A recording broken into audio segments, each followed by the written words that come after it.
Hey everybody, welcome to the Concealed Carry Podcast. Today's episode will be Season 5, Episode 6, Justified Saves, Carjackings and Robberies on the Rise. Yep. Lots of good stories. I know I say that every time. People are like, you're saying the same thing. But yeah, we would have had a 2-hour show if I would have put in all the ones I wanted to. I'm sure there's some listeners or viewers out there that would be okay with the 2-hour show. Right. But I got things to do. Andrew's our first commenter on YouTube. Hello, Andrew N on YouTube. Thank you. Thanks for watching. So funny thing is, last Justified Saves episode was titled Carjackings Extravaganza. and then I was reading through today's stories and I'm like, more carjackings. Yeah. So it could have been Carjackings Extravaganza Part 2. Had there been one more carjacking story, I probably would have titled it that. I could put like 3 more in if you want. Hello, Randy and Chrissy. Thanks for watching. Good to have you all. Well, I'm getting pounded by the snow today here in Colorado, which is cool. I got like a good foot outside, so that's always fun to see. Hopefully you all are warm and dry and safe wherever you may be. I'm going to be in Huntsville, Alabama this coming weekend teaching a pistol intelligence course, and it's not going to be particularly warm, so I'm going to enjoy the warmth while I have it. Meaning I'm laying low today in the house. The furnace is turned on, or is, set pretty warmly. Running up that utilities bill. Sure.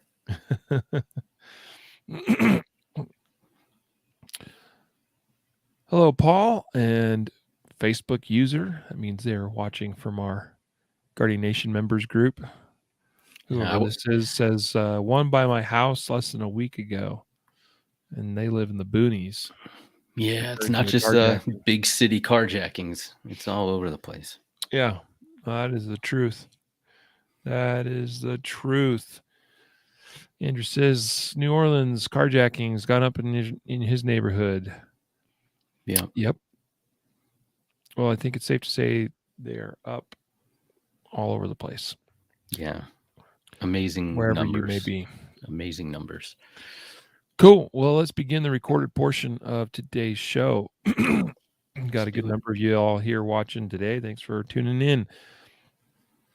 So let's do it in 3, 2, 1.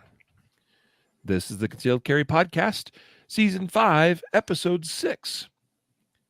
And welcome to the Concealed Carry Podcast, part of the concealedcarry.com network, brought to you by Excess Sites. Today is Wednesday, February 2nd, 2022, as of the recording of this episode. And I am your host, Riley Bowman. And today I'm joined by our producer and co-host, Matthew Maruster. Greetings. Salutations. Good. Just prepping for the snowcopolis or whatever you call it. I don't know. There's always some catchy term. Snowcopolis versus snowpocalypse. I like it. Snowcopolis. Yeah, that's what I meant. Yeah, something crazy with snow, right? I'll go with it, man. We're going with it. But yeah, I hope you guys are staying safe. I guess everybody's going to get hit here soon. So, and you already did. So, yep, we're sending it your way, man. Awesome.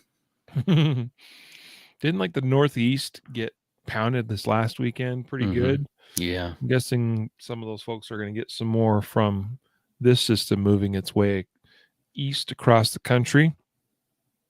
Anyway, folks, welcome to another episode of the Concealed Carry Podcast. This is our Justified Saves episode titled Carjackings and Robberies on the Rise. We were talking before we started recording the episode about how last month's Justified Saves episode was titled Carjackings Extravaganza. And Matthew here was just telling us about how he could have thrown in easily like 2 or 3 more carjacking stories into our lineup of news coverage here today. So, yeah, the fact of the matter is, I mean, everyone knows this by now, even if the White House is resistant to acknowledging it, everyone knows crime, unfortunately, is on the rise and has been on the rise for some time.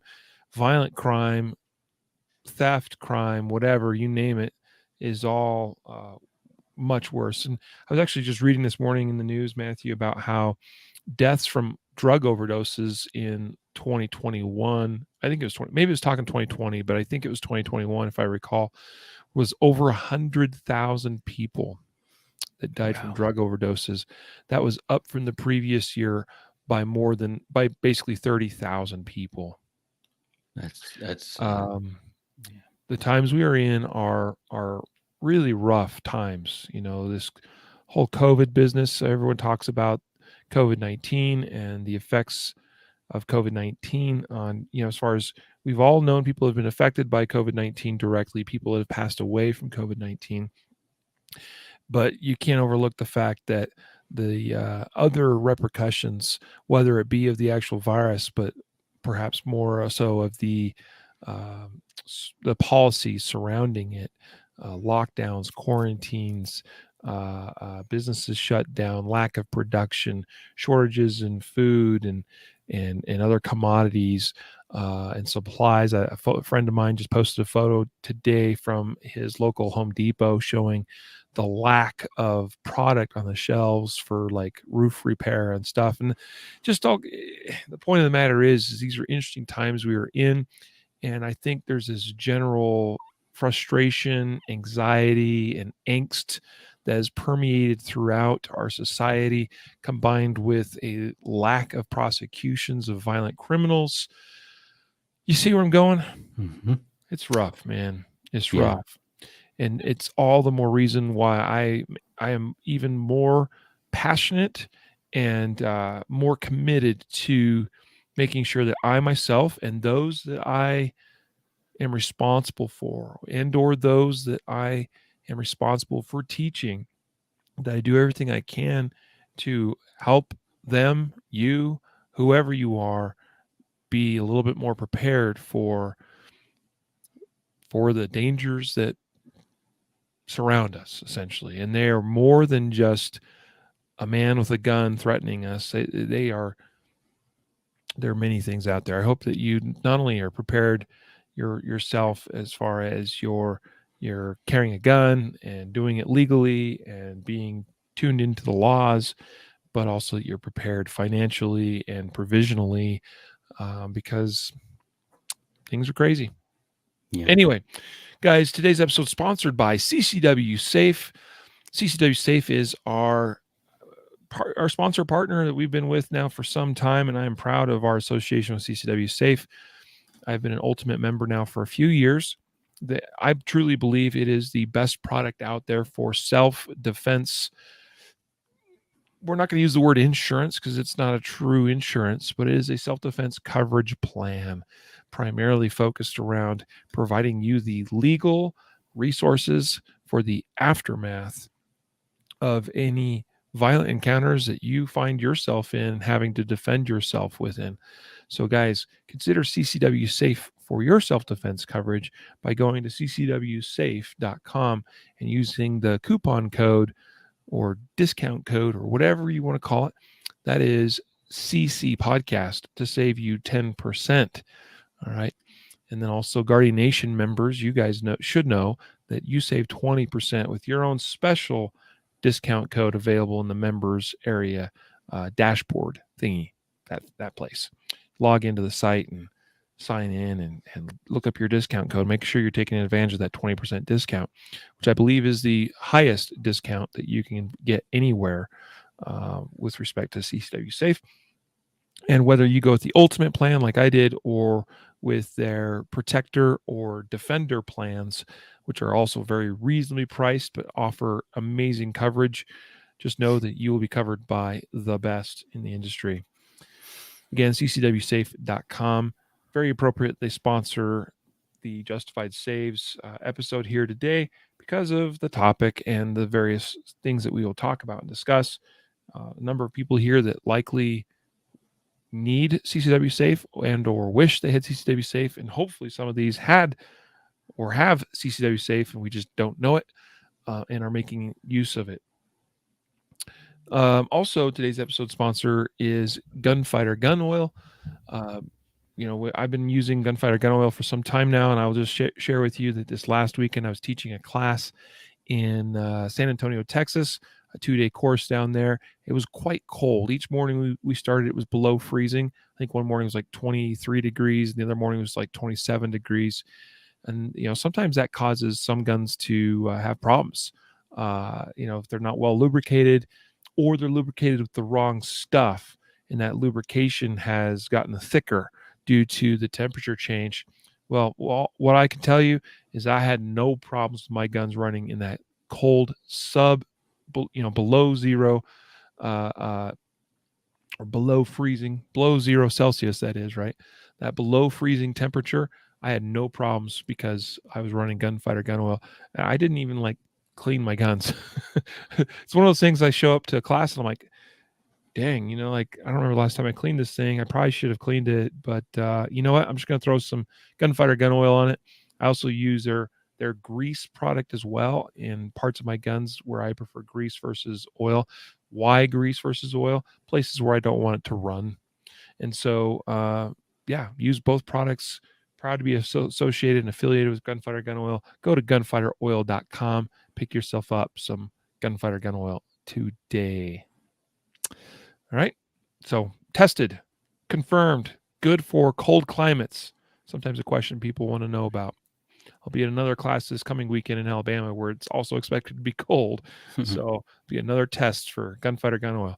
And folks, let me know in the comments or in the, feel free to hit us up on the podcast email line. Should I clean my guns before this next weekend, before this next class? Should I? You tell me. The cool thing is a well-lubricated gun tends to keep running even when it is dirty. There's a limit to everything, but anyway, let me know if you think I should clean my guns. Of course, Gunfighter Gun Oil has a solvent or cleaning product as well. I should probably use that more. Huh? All right. So today, again, we're talking about the Justified Safe stories that we do once a month. Our top story is out of Waco, Texas. So Waco PD reporting how a bystander shoots man who attacked woman with knife. This happened just outside a QT gas station, a Quick Trip. And so, Matthew, why don't you give us the story on this one? According to the Waco Tribune Herald. Yeah, so as you said, it happened in Waco, Texas. This was January 29th, so just a few days ago, and it made its way around, Facebook and all that. But this happened at 7:40 p.m., so not super late in the afternoon at a gas station. Go figure. Quick Trip gas station, and basically what happens is a man starts assaulting a woman. She's seen, running into the gas station building store. He chases her in there and is assaulting her with a knife. A concealed carrier in the area observes this, and this is one of those situations where we're always talking about make sure you know what's going on before you intervene on a third party and you shoot somebody, and we'll talk about that in a second. But he obviously sees this woman being assaulted and ends up shooting the guy that's attacking her and stops him from killing her. I believe he was stabbed, the person who intervened. I didn't see it in this news article that I linked to in the show notes, but in other ones, so the victim was admitted to the hospital. The attacker was admitted to the hospital. Maybe the bystander wasn't injured. It was just the woman who was attacked, but he hasn't been charged. He intervened appropriately. It seems used appropriate force against somebody who is actively stabbing a woman with a knife. And like I said, we want to make sure that we're aware of what's going on before we intervene with the gun. But clearly in this case, it was clear that this was not some mistaken identity type thing. And she was very really going to suffer death or serious bodily injury. Yep. Yeah, you were spot on. I mean, again, and we have a couple stories today actually that are kind of like this, where you have a third party getting involved in an altercation. And there's another story that's not even on, it didn't make the final cut of our stories today. I don't know if you even saw this other one, Matthew, where a woman was being robbed in her neighborhood, and a third party male, happened to see this take place, and he basically yelled at the man that had presented a gun and got himself shot in the process, but probably saved the life of this woman in so doing. And it's like, people were applauding that man, like, that's just what he would do, he's such a good guy. And there's a guy here in this Quick Trip story too, decided to get involved. Like, point is in this case, this one went well, right, for the bystander. He got the job done. He saved a life here. Like, he did absolutely what he needed to do. But it is just a good reminder of how we really need to be careful intervening in other people's problems if we value numero uno's safety, right? So it's a common theme. We talk about it probably every month, every Justified Saves episode, but it's an important one. And so you've got to make the decision right now, because it's better you do it ahead of time, in advance, before you find yourself in the situation, so you can make the best decisions that you can under stress. And that is, what are you willing to give your life up over? Okay. And think long and hard about that. Okay. And think about the things that you are giving up should you lose your life for somebody else, or by intervening in something, and make the decision, what is worth it to you. Okay. So anyway, again, third party individual intervened, drew his handgun, shot this man, stabbing the woman. Both the woman and the stabbing suspect are being treated for their wounds at the hospital. We're glad this one was resolved the way it was, because it likely would have ended even worse for this woman had someone not been able to do something about it. And that's the power of an armed society, right? Particularly one that can be armed with firearms like this, because here you have a knife fight that then is completely trumped by a gunfight. The knife fight becomes a gunfight, and I promise you that the person doing the stabbing was not prepared to handle themselves against a legally armed citizen with a gun. So kudos to the good guys here in this story. So I'm very happy this one resolved the way it did. Absolutely. Going now to Clark County, Washington, Vancouver, Washington. Clark County Sheriff's Deputy, it says here, and talking about getting involved in other people's problems here. This is a tricky one here. But this is a Clark County deputy who shoots an off-duty Vancouver police officer who was struggling with an armed robber. So this story is kind of complex. So hold on for this. Listen closely, because the details are important. But again, this happened in the Vancouver area. Basically, what happened here is that the sheriff's office responded to an armed robbery at a convenience store, and a person there, a man, had reportedly pointed a handgun at the clerk's chest and demanded money. It says, according to this article on krem.com, that's a local Channel 2 CBS affiliate news station. The suspect then drove away in a stolen car. Deputies pursued him. They used spike strips to stop his car, but he ditched the vehicle and was able to run away. Okay. So he runs over to the home of a man that just happens to be a Vancouver Police Department officer.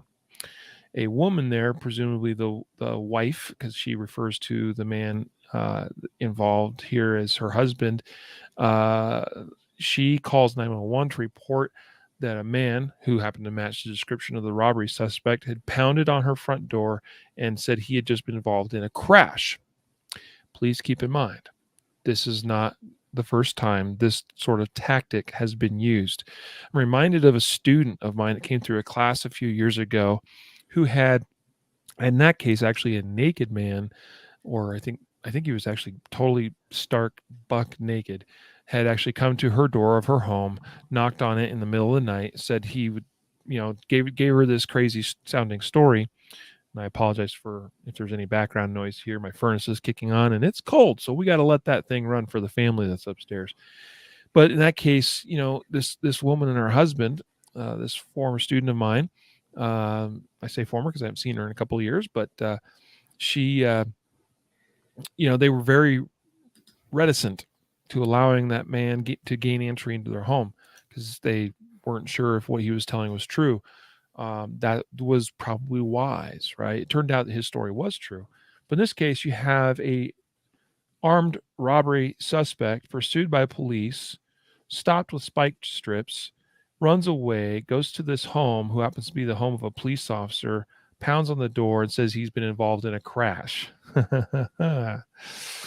See where that's going?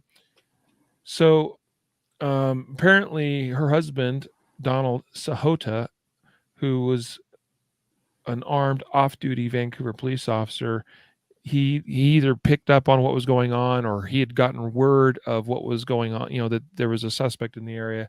So he went out into the driveway to try to detain this suspect.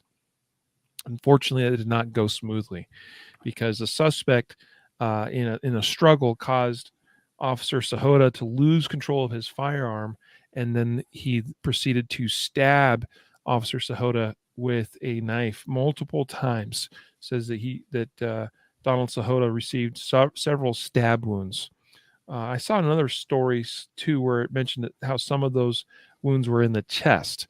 So let's understand that even though what's about to take place is quite tragic, it's entirely possible that Officer Sahota was going to die anyway. Okay. But suspect broke free and then started running towards Sahota's house, where again his wife and 2 children are within. Sahota was able to recover his gun and then ran after the suspect who was trying to enter the home. It's somewhere around this time that police arrive on the scene. And the first responding deputy sheriff arrives on the scene, knows they're looking for a man, right?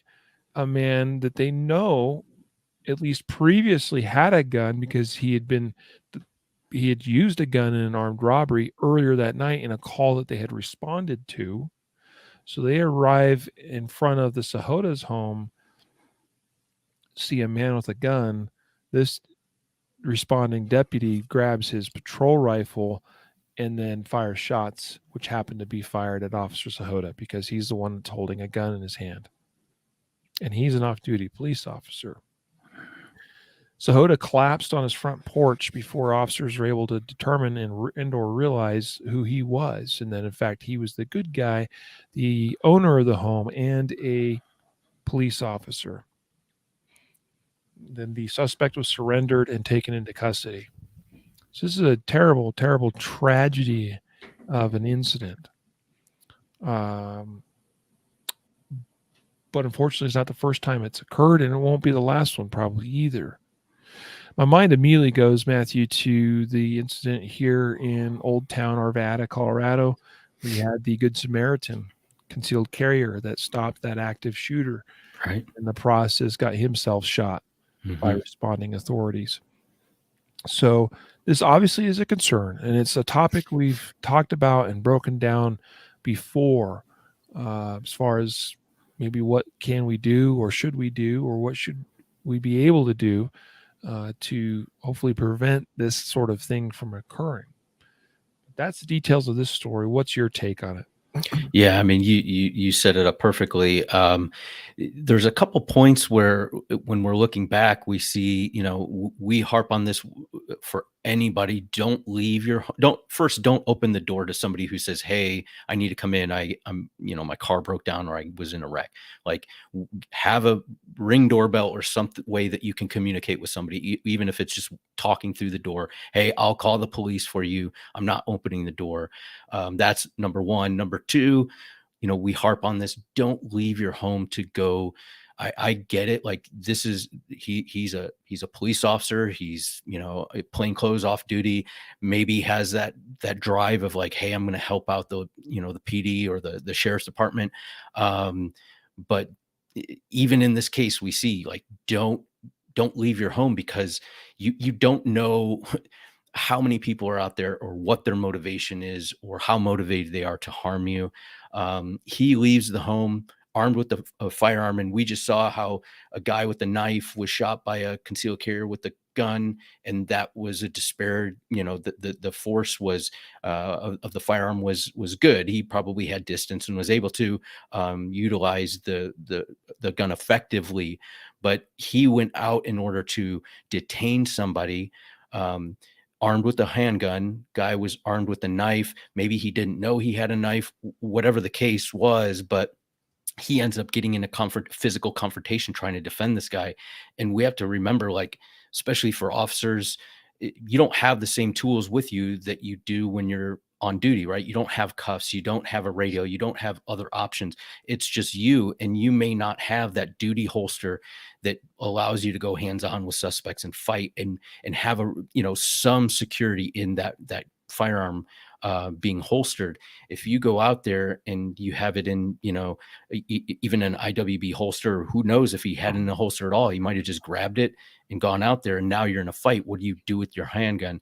And it's, in this case, he loses control of it, gets stabbed, and now has given up his ability to protect his family, and has to go back now because the suspect's trying to get into his home. And, clear, in the article, it says that the woman advised the sheriff's department on the phone call that, hey, my husband's an off-duty police officer. He went outside. He's armed. And so responding officers or deputies may or may not have had that information. I don't know.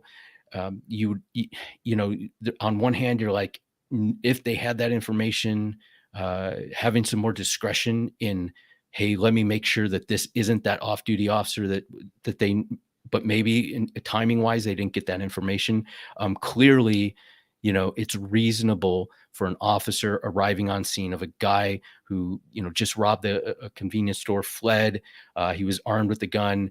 He's pounding on a door, to arrive at that location and see a guy armed with a gun running towards the front door, and assume that that's the guy. Right. And so, I mean, this is one of those where it's an awful outcome, but the responding sheriff, deputy, unless he knew descriptions were so different, or some sort of factor like that, it's reasonable that he would take that shot. So we have to pay attention. First, don't leave your home, and second, if you are out in public, you have to identify yourself as the good guy in any way you can. You're right about, as far as information reaching officers that are on the scene. There's been numerous failures, and it happens in a lot of different contexts, actually, where information from dispatch doesn't get to officers out on the street. Dispatchers have a difficult job to do. They have to manage a lot of different things, but we can always find room for improvements in how information is managed and handled and provided to those that are the eyes and the feet on the ground. How quickly that information is relayed to dispatch relative to the time that officers responding to the scene is going to be a factor. And also whether officers are able to actually hear or receive that information. So a lot of factors there. And we need to, where possible, including those that we, our family members or anybody that we are with, need to, do their best effort, make our best good faith effort in providing information to dispatch that's relevant to what's taking place on the scene as accurately as possible. But can't count on that always getting through to the officer on the ground. So good thoughts there, Matthew. Yeah, again, we don't need to beat on that horse some more here because we've covered this subject quite a bit in the past. Yeah. But this is just another good reminder for us all to be pondering our own response strategies, and to what you said relative to like our own responsibility as the first responder. Essentially, we are all our own first responders. Ultimately, police and medical are really second responders.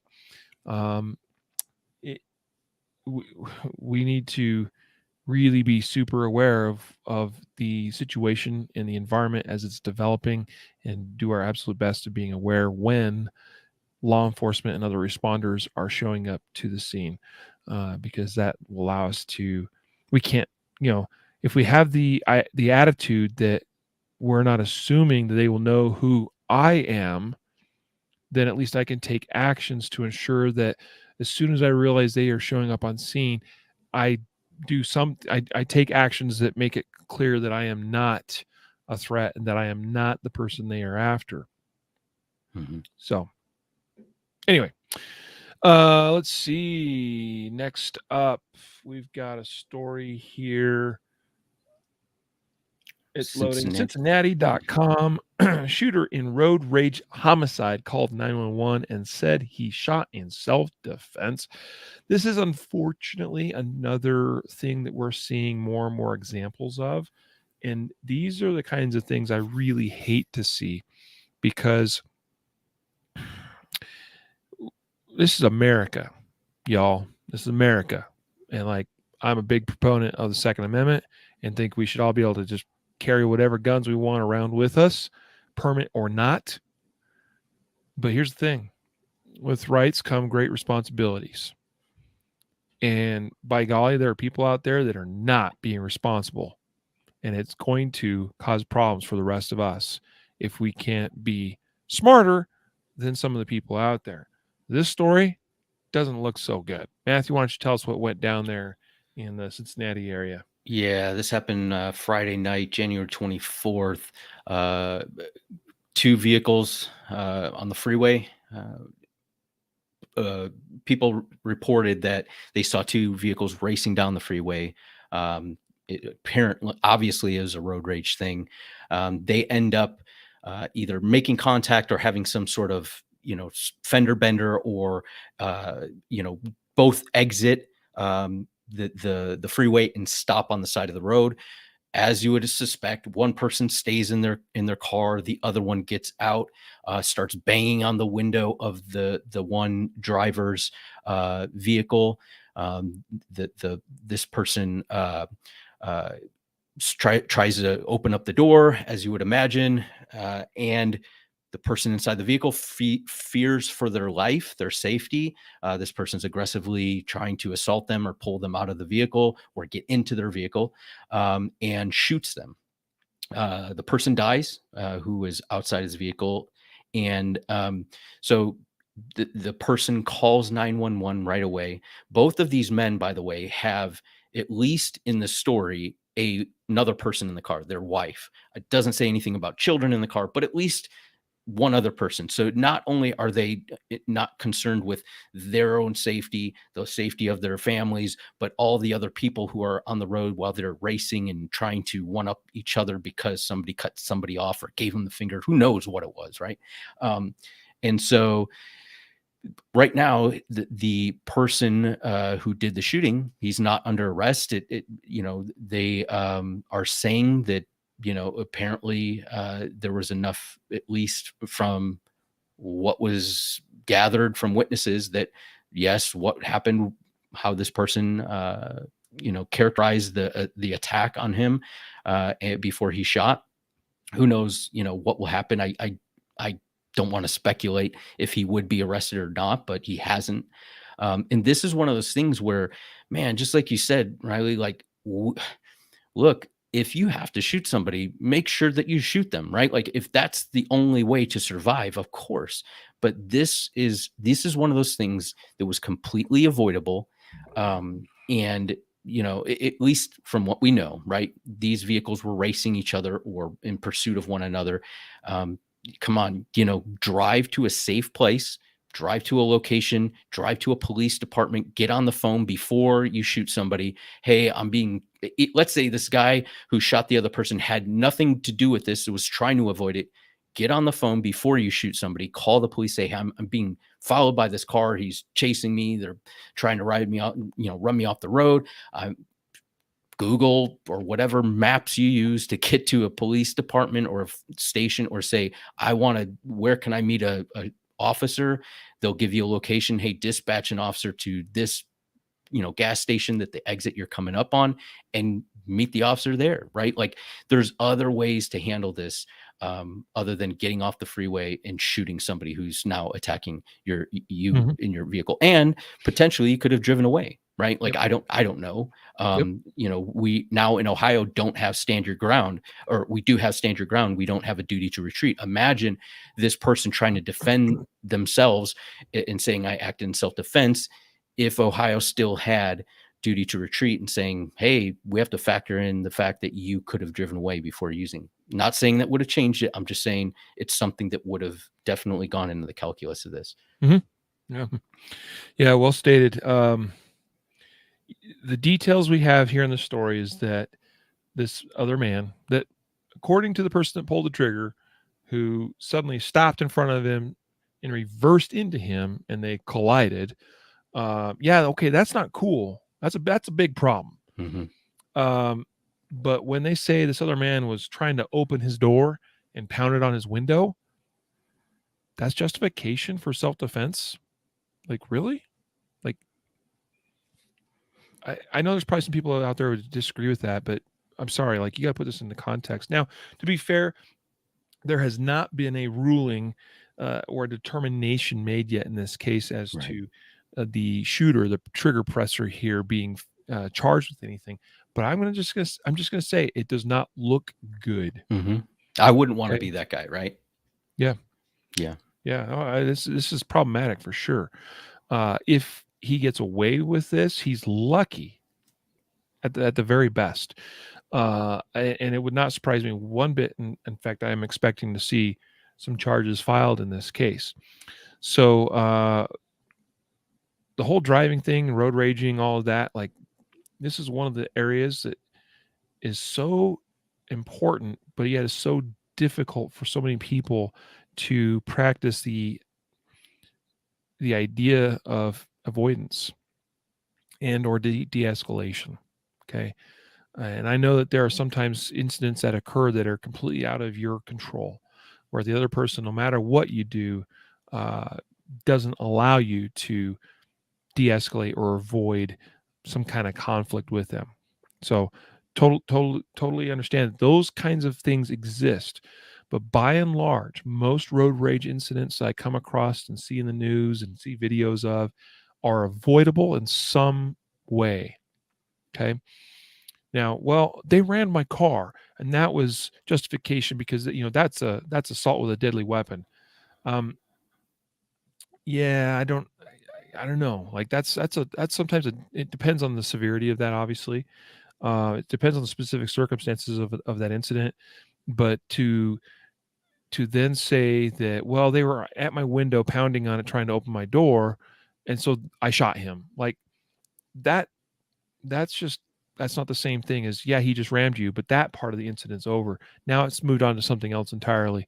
And guess what? I'll tell you this much. If he somehow manages to make entry into your vehicle and you have a legitimate threat against life or severe bodily injury at that point, like, there's still time to pull the trigger. Mm-hmm. But anyway, I don't know. I'm reminded of, dude, I was in a situation years ago. This is quite a while ago. I was a much younger man, and while I'm generally a pretty easygoing guy, sometimes my temper can get the best of me. And I remember really getting into it with somebody on the road. You're just driving. It never, we never stopped and got out and like exchanged words or anything like that. But just was this, I'd say, extended road rage type incident that was on the freeway that went over, a couple of miles. And I am not proud of my refusal to let them get away with it. And I could very easily see how my own actions at that time, again, I was a much younger, immature man at that time. I could see how that could have turned into something way worse. And even now to this day, like something happened just the other week that was very irritating to me. And it's like, but okay, deep breath. Okay. It's not that important. And fortunately, reading stories like this has only given me greater understanding and personal discipline to just, you know what, this can very easily go somewhere I don't want it to. So deep breaths, back off the gas pedal, or if I'm in front of them, don't get on the brake, right? Just ease your way out of that situation as best you can. Okay. We'll all be better for it, safer for it. And our Second Amendment will be all the better for it as well. Worker stabbed, fatally shoots attacker at Prime and Proper in downtown Detroit. This according to Fox2Detroit.com. This happened, it said, according to police, at a restaurant involving a restaurant employee who fatally shot a man armed with a knife who was attacking him in downtown Detroit. Police there say there was an altercation between the employee at Prime and Proper restaurant. Sounds like a fancy place. Prime and Proper. And the person who ultimately stabbed him about 12:10 a.m. Sunday. The restaurant employee then shot the 52-year-old attacker, whom, as it said in the opening sentence there, that wounding was fatal to that attacker.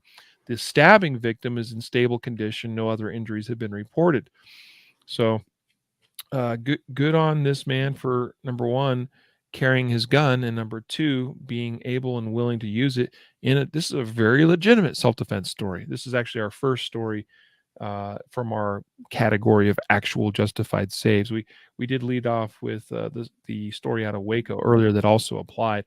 And then we talked about some what nots to do, but we're back now on track with this is a good story. Not a lot of details on this one, but happened just outside of a nice upscale steakhouse with a butcher bar, according to Google Maps here. And this individual was stabbed, but was able to defend themselves successfully. Bravo. Yeah. And just because you work at an upscale restaurant doesn't mean some drunk person or whatever problem they were having, isn't going to pull out a knife and try to stab you and kill you, right? Like, so not trying to fearmonger or get people scared, but it happens in nice neighborhoods, upscale restaurants, and Walmarts and McDonald's. Yep. And speaking of which, I hope to be in the Detroit area later this year teaching a class, and I'm going to avoid the Prime and Proper Steakhouse, mostly because I probably can't afford it. Okay, moving on. Caught on camera, gas station owner pulls gun on would-be thief. This is on WPTA21.com, Channel 21 ABC News affiliate there in Mount Sterling, Ohio area. Where is Mount Sterling exactly? Do you know? You're Ohio. Yeah, I should know this. It's I don't know where it is. It's not far from here, but I Why don't don't you know. tell us what happened there while I look up where Mount Sterling is? All right, I can do that. So this gas station, BP, is run by a guy named Raj Patel, and he's owned it for 23 years. The dude, if you go to the show notes and you follow this link for this, he speaks to the reporters and gives a great testimony of coming from a different country where guns are not allowed and learning how to defend themselves, and the importance of the Second Amendment, and why he is crediting that to him surviving. Anyways, what ends up happening is a guy comes into this gas station. Raj is on the inside of on the at the cash register on the inside of there's a plexiglass thing with COVID, and they got a plexiglass divider. He's on the inside of that. Guy comes up and shoves a rifle through underneath the divider, and it's right at Raj Patel. Now, in the video, I can't really tell if there's a lot of room for him to move offline or whatnot, but Raj Patel carries a firearm, and from what it appears in this video, not the surveillance video, but the video interviewing him, that he open carries it. In Ohio, you can open carry. He open carries his firearm there, and he draws his firearm quickly on a gun that's already drawn on him. Now, who knows if the rifle was loaded or not, but he was able to kind of, I think maybe because of the way he drew, he kind of bladed his body. I don't know if it was intentional or not, draws his firearm and gets off one round, doesn't strike the armed robber. That guy flees. They end up getting him into custody later on. But one interesting thing that I picked up, and I'm sure that you can expand on this, Riley, but Raj has a malfunction with this firearm that only allows him to fire one round. The slide goes out of battery, and I don't know if it's a double feed or something, but the slide is partially locked to the rear. It could have been maybe he limp wristed it. It almost looks like he had a thumbs over grip, and the back of the slide hit his hand. And I don't really know, but he was able to get one round off, potentially saving his life. But it not only is this story good, but you definitely want to watch the video, because it's great to see somebody who comes to this country and then understands the importance of the Second Amendment. Yeah, I agree.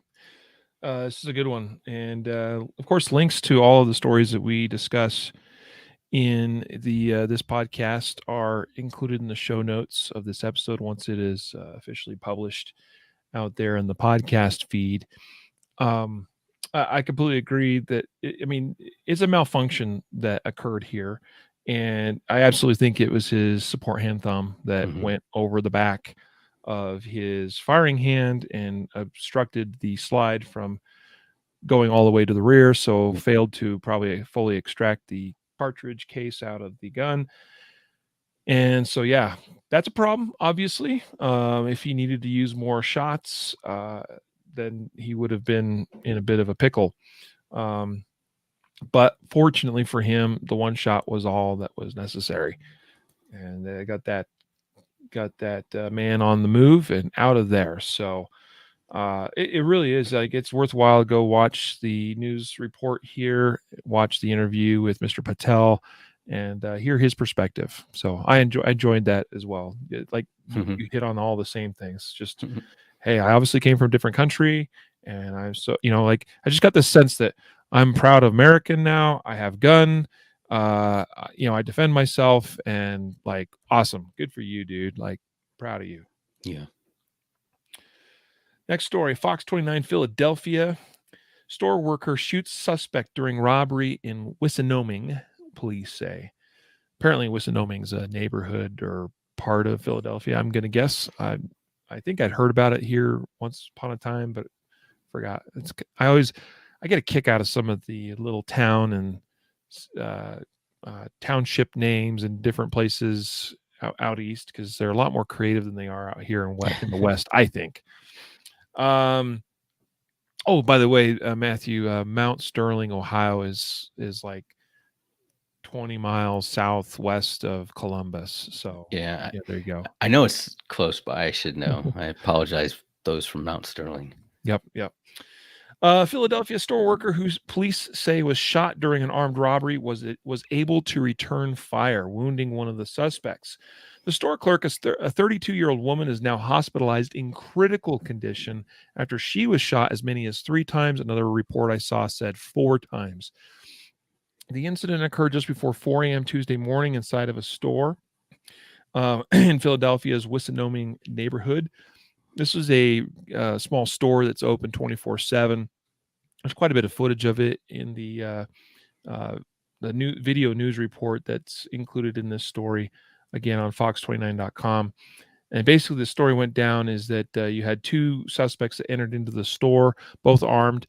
One of which was some kind of, it looked like a like a AR pistol kind of sort of thing. I don't know if it was an actual AR platform. I couldn't really see it particularly well, but it was larger than a typical handgun.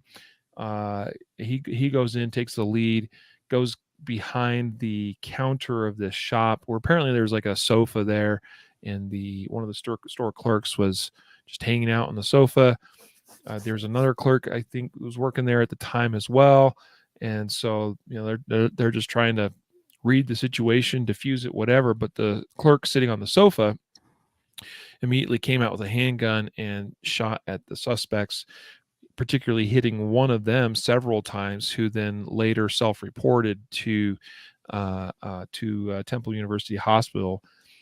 And at least that's what I recall reading, unless I'm mixing up with another story. And of course, she got also shot in the process, which we know is a very real possibility. If we're going to engage in a shootout with somebody trying to hurt us, there's a probability that we're also going to get hurt. Obviously, we hope that we use good tactics, that we choose the best time to make our own move, so that we can hopefully seize the advantage, the tactical advantage here.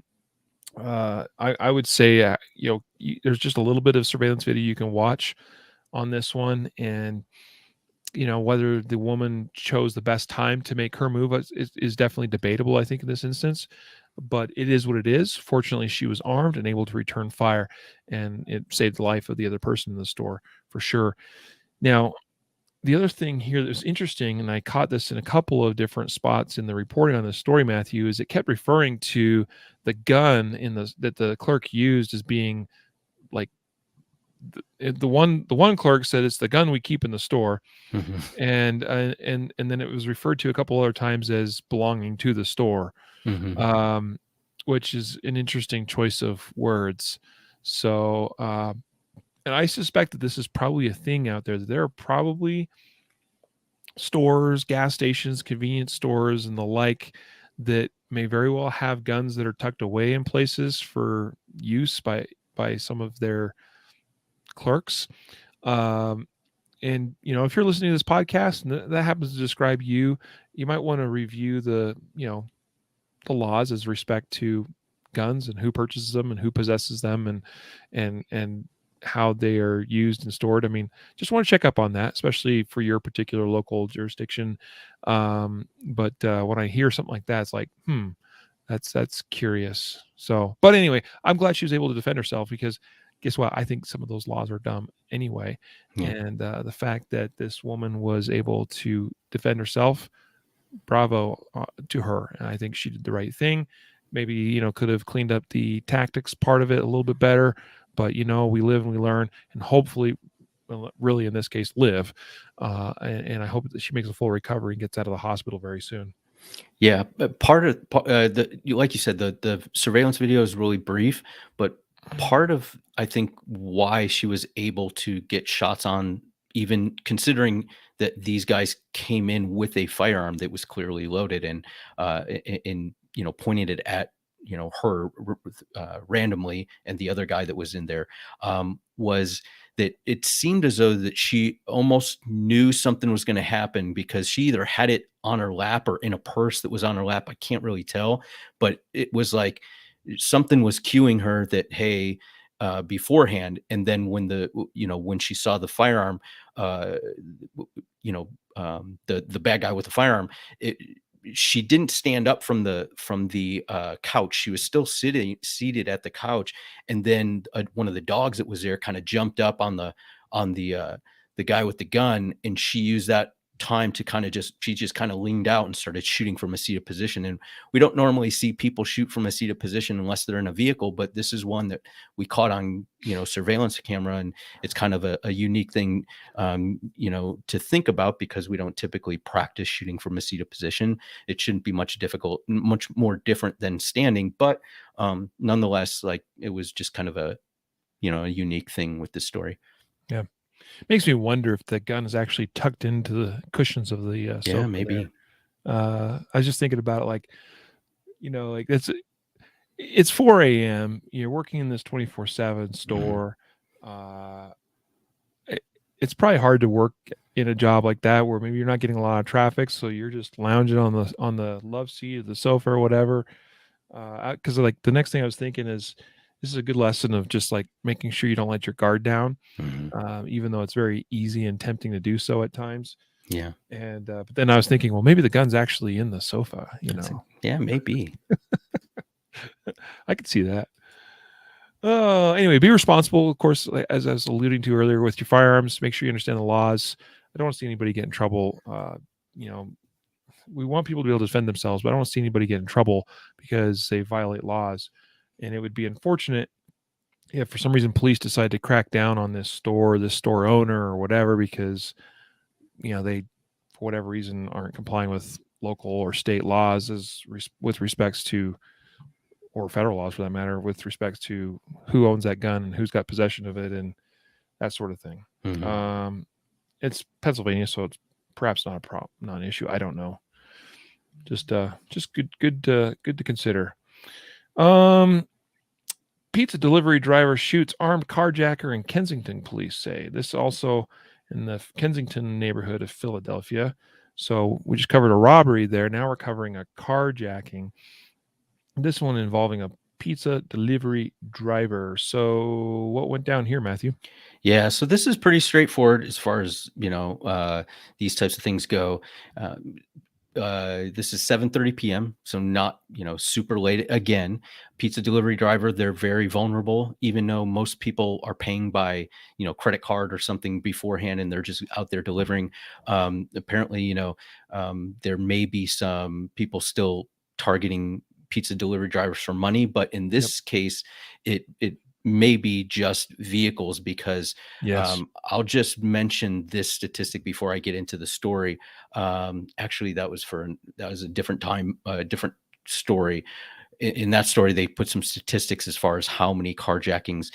In this story, if you go to the show notes and you follow over to the reporter, most of the time and I mentioned this to Riley, most of the time when we get DGU stories, they're very brief. The reporting is abominable. It's terrible as far as detail goes. But in this story, the reporter goes in and says, we've been covering these stories like every fifth day. Like, this is the same thing that's happening basically every fifth day we're out here. And he uses some terms that's like you don't normally hear. He said, people, these guys that are, becoming victims of carjackings are starting to D up, and we're seeing them, arm themselves and D up. And I mean, it was more positive towards, yes, it no longer is. I think there's some swaying publicly as far as catching on that we need to D up or, be able to defend ourselves. But anyways, apparently in this area, carjackings are through the roof. So 7:30 p.m., pizza delivery driver is driving his car. It doesn't say, he's 39 years old, carjacked. He's approached by an armed carjacker, and he gets a gun pointed at him, demands his vehicle.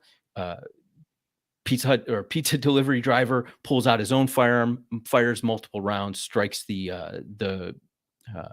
carjacker, and the carjacker is in critical condition at the hospital. Driver, apparently delivering pizza still. So that's good.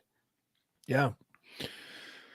Yep. I think that's all I got to say about that. But you're right. As far as picking up on just some of the lingo and language that the reporter's using, um, yeah, and I've seen some similar things here in the Denver area with respect to local media that they're cluing in to the rise in crime and the fact that armed citizens are defending themselves more and more. And I'm not going to say they're on our side. I think probably some of them are, Hmm. but the narrative here is important with respect to normalizing the idea of self-defense. And I think local media plays an important role in that. I'm not saying they have a job or an obligation or duty. Like their job is just to report news. And I think that too often personal opinions and things influence what is reported a lot of times. But you can't help but, when you see night after night after night of violence in your cities, uh, and people seem to be dying senselessly, it frankly, it's a good feeling when you see citizens that stand up for themselves, are able to stand up for themselves, and are able to use deadly force judiciously and save their lives and the lives of others. And that's good on them. Yeah. Our final story is also from the Philadelphia area. So we had like 3 stories back to back to back in Philly. And this final one is another carjacking. So this, like when you were just saying that previous reporter was talking about, yeah, it's like every 5th day we have a story like this. This is probably one of the ones he's referring to. This one was reported on philadelphia.cbslocal.com. Um, and it says here a wild carjacking shootout in West Mount Airy ended with more than a dozen bullets fired and a 16-year-old suspect in the hospital Thursday night. So basically what you have here is a 60-year-old man was getting out of his vehicle. He was approached by 2 teens. The 16-year-old teen threatened him with a gun and demanded the keys to his car. So you're absolutely right. I think by and large, a lot of these carjackings are just that. They're it has become, and it's especially, this is just anecdotally paying attention to my own local news in the Denver metro area. Uh, it has become a very popular thing with young teen Hmm. criminals Yep. to steal or carjack vehicles, because then they have access to a vehicle they can then go and cruise the town with, have a good time, and commit other crimes in the course of that as well. And so, absolutely, here what you have is a couple of teens looking to jack a car, and this 60-year-old man pulls his gun and shoots Hmm. rather than complying with the demand for his keys. You know, more and more, my opinion, Matthew, is with respect to, do we comply or do we respond with force to situations like this? Is, I mean, again, every situation is situationally dependent, but more and more, I'm of the opinion that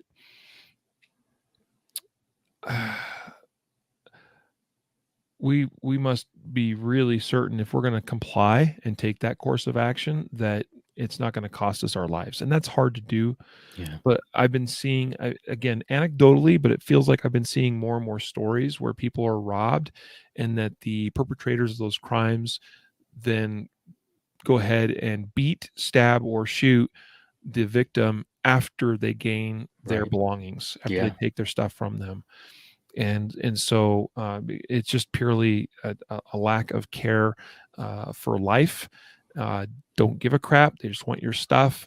And when they're done using you for that purpose, doesn't matter what happens to you.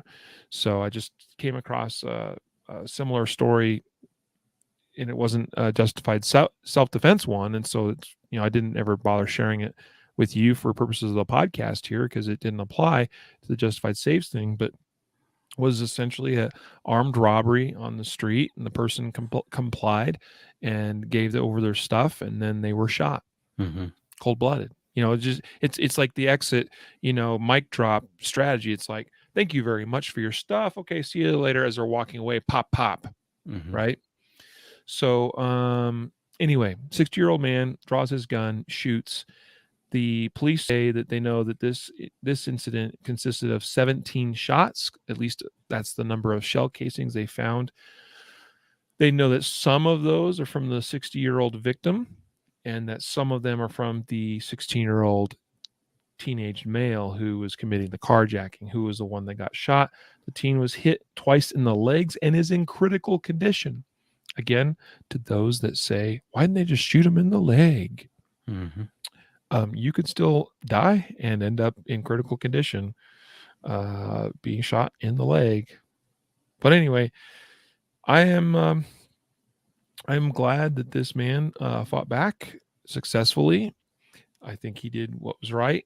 Sometimes you'll see stories like this where the media seems to hype up the fact that the perpetrator of the crime was underage, that they were significantly young. And you know what? The age here, unfortunately, is irrelevant. We have a violent crime being committed. I'm not saying that's what happened here. I think this one was actually reported pretty fairly. But we had here a violent criminal act taking place, and a man that responded with violence in a justified manner successfully and defended his life and somehow managed not to get injured himself. Kudos to him. Bravo to him. And I'll tell you, it says here in this article at the bottom of it, there have been 91 carjackings in the city of Philadelphia this year compared to 24 in the same period last year. Folks, if you're in that area, but this is also true in a lot of big cities across the U.S., but it seems like Philly is, hey, you're going to be wanting to watch your back. Yeah. There's a couple of little things that popped out to me, and I'll just hit them really quick. 17 shots, right? So quite a few. For those who are like, oh, if I need to reload, I'm doing something wrong, or if I need more than 2 rounds, right? Like, okay, maybe they were only 2 rounds. Maybe he only fired 2 rounds and both hit his legs. I would doubt it, because if your rounds only hit somebody's legs, you're probably either, I mean, maybe that's what you're targeting, but maybe you fired other ones and you just hit the legs. Those, either, in any event, 17 rounds are fired total. So even if he only fired 2 rounds, that means the other guy emptied 15 rounds on this guy. So, capacity matters. You should think about it. One other thing that I think is, and I'll like, this will kind of like bring it right full circle back to what you were talking about earlier with, the state of, our society mentally and things like that. What struck me is we have a 60-year-old guy who's delivering pizzas. He's working. Typically, a 60-year-old guy, he's maybe been working his whole life, time to retire, time to be able to not be working. And you have a 17-year-old who should be working, should be delivering pizzas, should be working, instead is out there committing crimes against a 60-year-old man, flipped upside down. This is the problem. We have youth that are just completely immoral and in committing acts of evil, and it's sad to see that happen. That kind of popped out to me, like, man, I'm thinking about if 60 years old, if I'm still driving, or still working and delivering pizzas, I'd hate to have to defend myself against some kid who should be working. There's enough jobs to be working that you don't have to be out there robbing people. But yes, I guess that's another conversation. Yes. Yeah, I mean, these issues are complex ones, as far as like, why are we where we are? Because there are many factors and variables at play here. Keep in mind the 16-year-old violent criminal actor here, it was 14 years old when COVID kicked off, right? And a lot happens in 2 years. And, it makes you wonder and ask the questions of like, where was this kid 2 years ago? What was he up to? What was he doing? Is the fact that he was sent home from school for lockdowns or quarantines or whatever for however many months at a time, put him, in a position where he was at home with nothing to do and found, things to get into and maybe made, got involved with things with the not the best of friends. And that, there's just, you see what I'm getting at, is like, I'm not saying that's what happened here. I'm just saying that, like, there's so many variables at play here that have brought us to where we are, to where crime is rampant and really kind of running away. And, you add on top of that the fact that I remember when we first started talking about it pretty early on with COVID, where they're like, "Ooh, we might have to start releasing prisoners from prison early," Right. because we're concerned we're going to have COVID outbreaks in the prisons, and that's just not fair to these prisoners, and we can't be having them in close contact with one another. And and like, I was like, this is a stupid idea, because we know where this goes if this is the policy that we create. And so some of that has happened. And then on top of that, well, we can't really prosecute these people right now because courts are shut down. And well, we don't have a place for them in the jail because, again, we can't have overcrowding in the jails because of COVID. And woo, hey, look where we are now. Anyway, I don't mean to make it about COVID, but just kind of like, there's a reason why we are where we are, and it's complex, it's varied. There are many, many, many variables and factors at play. And when you add it all up, that's where you end up with a 200-300% increase in carjackings in a city like Philadelphia over in a month's period. Anyway. Yeah. So cool. That brings us to the conclusion of our stories we selected for you here today. We appreciate you for supporting and listening to this podcast, making it one of the top podcasts out there in the world, at least in this space, in this type of content. So we're rather happy and even proud of that fact, and it's because of you for supporting us. So thank you. Before we let you go, we are going to announce the weekly giveaway winner, podcast giveaway. This week we're giving away a pack of 9mm dummy rounds from Ready Up Gear. So who is our lucky winner for that? Yeah, Johnny R., you won the pack of 9mm dummy rounds. We'll be sending it out to you once you email me and give me your shipping address. So I'll be watching for that. And next week, or this week, if you want to enter in, we're giving away the 2A Defender shirt that's in our online store. It's a t-shirt, really cool little design there. 2A Defender shirt, free shirt. Cool. Yeah. Awesome. Congrats to Johnny R. on winning the dummy rounds. Folks, sign up at concealedcarry.com/podcast prize. You got to repeat that entry every week, because that list washes out at the end of a week. It resets every Monday. So make sure each week you're going into concealedcarry.com/podcast prize and putting your info in on that page, sharing it with your friends and family for other additional entries. And that way you could be considered for the weekly prize giveaway.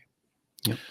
Well, that brings us to a conclusion here. A reminder, one more shout out here to our sponsors. Thank you to CCW Safe for sponsoring this episode here today. Folks, again, check them out at ccwsafe.com. And also Gunfighter Gun Oil, which you can find at gunfighteroil.com. And again, of course, our title sponsor, as always, Excess Sights. Thank you so much, guys, for your support, our sponsor support of this podcast, and also you, our listeners' support of our sponsors, which allows us to keep doing what we do. So, folks, we'll let you go. I'm going to be right back here in a bit with Jacob for another episode. And so until then, a reminder to train right, train often, and train safe, so you can fight hard, fight fast, and fight true. Take care.